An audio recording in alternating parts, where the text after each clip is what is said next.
경북 청송 주황산에서 실종된 초등학생이 있습니다. 사흘째 수색을 하고 있는데 아직 발견을 못한 것 같습니다. 1분 1초가 다급한 상황인 만큼 수색에 필요한 모든 역량을 총동원해 주기 바랍니다. 실종 아동이 조속히 가족의 품으로 돌아올 수 있게 하는 것은 국가가 해야 될 중요한 일일 것입니다. 수색은 주로 경찰에서 하고 있겠죠? 예, 그렇습니다. 어디 계세요? 예. 지금 혹시 동원 인력이 얼마쯤 되는지 아십니까?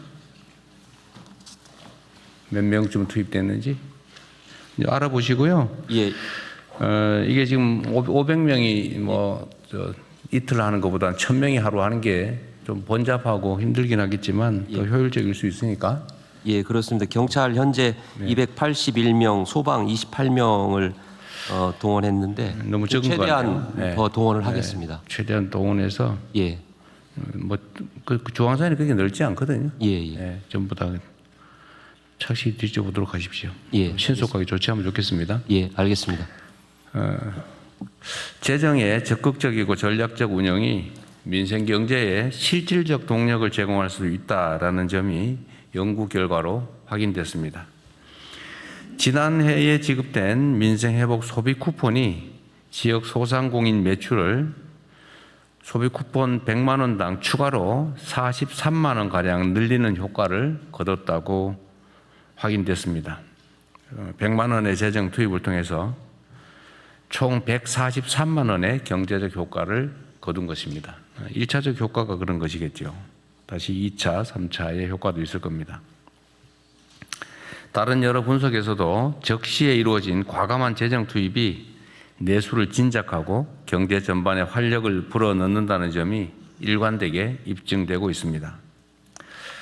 그런데 이런 객관적 사실에도 불구하고 마치 돌림노래처럼 긴축을 강요하는 목소리가 사회 일각에 존재합니다.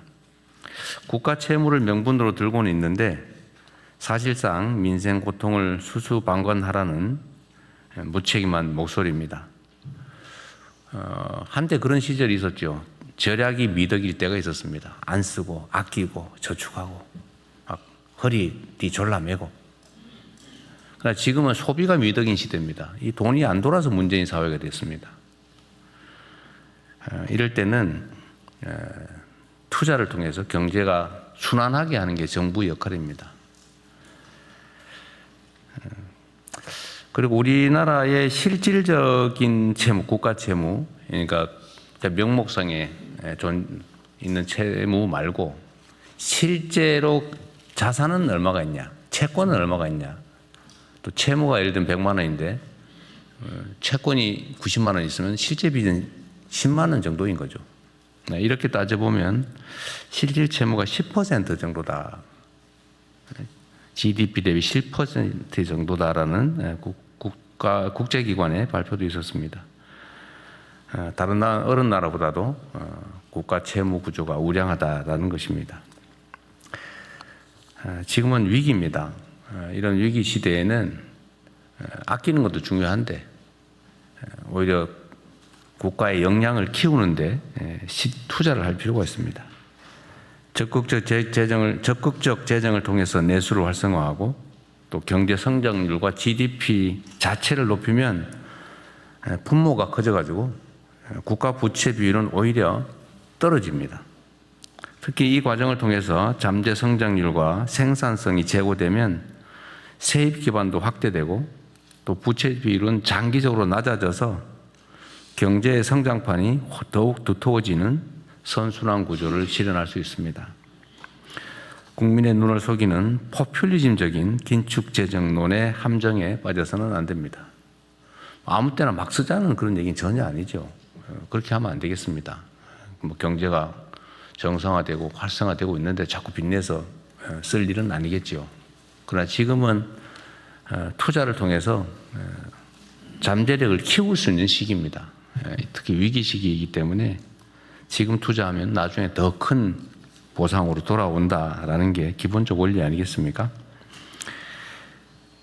정부는 적극적인 재정 정책을 통해서 국민 경제 대도약의 발판을 닦는 데 역량을 집중해야 되겠습니다. 이런 기조를 바탕으로 하반기 경제 성장 전략 수립과 내년도 예산 편성에 임해주기를 당부드립니다. 중동 전쟁이 11주 차에 접어들면서 석유류 가격을 중심으로 일부 물가가 불안한 모습을 보이고 있습니다.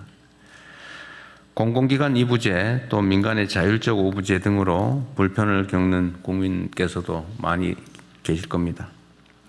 그럼에도 정부의 위기 극복 노력에 국민들께서 힘을 모아주신 덕분에 우리 경제는 이런 대외 위기 속에서도 아주 견조한 모습을 보여주고 있습니다.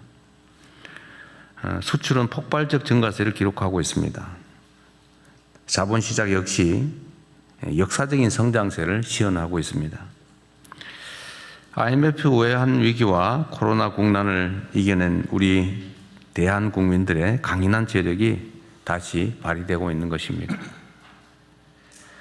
아직 전쟁의 출구가 보이지 않고 전쟁 이후에도 위기는 계속될 것입니다. 정부는 국민 경제에 대한 충격 완화와 함께 전쟁 이후 산업경제 질서 재편에 선제적으로 대응하겠습니다. 민생안전 방안도 다각도로 추진할 것입니다.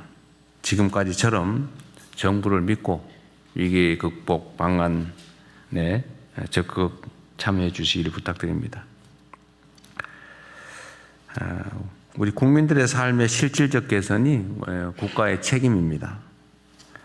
실생활에 켜켜이 쌓인 비정상을 정상화하는 데서 민생 안정은 시작됩니다. 부정한 결탁과 짬짬이 반칙으로 타인에게 피해를 주면서 이익을 본다든지 또는 사익을 편취하는 이런 모든 민생의 손톱 및 가시 같은 것들을 남김없이 뽑아내야 됩니다. 그래야 사회 신뢰가 높아지고 국민 통합과 안정적 성장을 위한 기반이 조성됩니다. 이전에 구체적 사례로 몇 가지 지적한 게 있었죠. 교복폭리라든지 또 계곡 불법 시설 정비 문제나 또는 비서실장께서 관심 갖고 있는 휴게소 카르텔 문제, 또 부동산 짬짬이 같은 그간 지적된 일상 속의 비정상의 정상화에 더욱 속도를 내주시기 바랍니다.